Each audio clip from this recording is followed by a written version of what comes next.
एक तरफ उत्तर प्रदेश सरकार इस बात के लिए लगातार कोशिश करती नजर आती है कि कोई गरीब आदमी अपने ज़मीनी मसलों के लिए परेशान ना हो। खासकर उन तमाम केसेस के बाद जिसमें बड़े पैमाने पर हत्याएं हुई, बड़े पैमाने पर झगड़ा हुआ, उसके बाद लगातार उत्तर प्रदेश सरकार की इस बात पर नज़र बनी रहती है कि ज़मीनी मामलों में जो हकीकत हो, जो न्यायात्मक कार्रवाई हो, वही की जाए। बलरामपुर जिले के तुलसीपुर तहसील में मैं इस वक्त खड़ा हूं और मेरे साथ ये व्यक्ति हैं। इनका दावा है कि इनकी एक पुश्तैनी जमीन है जिस पर जो है इनके कुछ विपक्षी हैं वो अवैध रूप से कब्जा कर रहे हैं। कब्जे को हटवाने के लिए ये लगातार अधिकारियों के ऑफिसेस के चक्कर काट रहे हैं, लेकिन वो कब्जा नहीं हट पा रहा है क्योंकि दबंग व्यक्ति लोग जो इस तरह से कब्जा कर रहे हैं वो अधिकारियों से कहीं ना कहीं जो छोटे स्तर के कर्मचारी हैं उनसे कहीं ना कहीं मिली भगत करके इस तरह की कार्रवाई को अंजाम दे रहे हैं। क्या नाम है दादा आपका? हमारा नाम केसरी प्रसाद है साहब। कहाँ रहते हैं आप? ग्राम शेखा, थाना गौरा। क्या मामला है? मामला हमार खेत कैसा है, हमारे पास 3.5 बीघा का कुल जोतार हन और शत्रुघ्न पांडे हमार जबरदस्ती खेत कब्जा कर ली नहीं और अम्मा घर उठवाओ जवाल उठाए ली बोली जाई थे तो हमें थोड़े जमीन पीछे पड़ा रहा, जाग रास्ता नहीं राखी नहीं कि अपने अम्मा खेत में हट जाई। उनकी जमीन है आगे पीछे कहीं? कहीं नहीं है साहब, उनका कहीं लिखा हुआ नहीं है।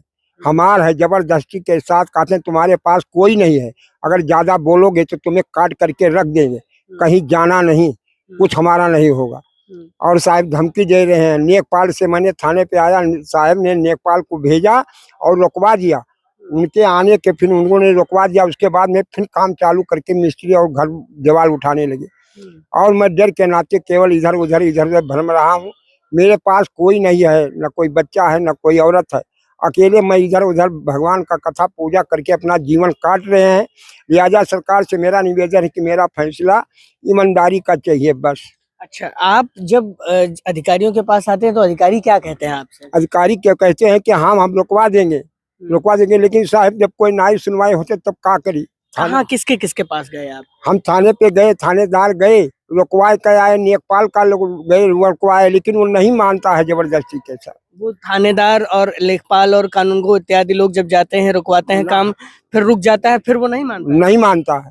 मैं अब तुलसीपुर आए हूँ एसडीएम साहब के पास, कागज उनका लिखवा करके आप थाने पर देने जा रहा हूँ।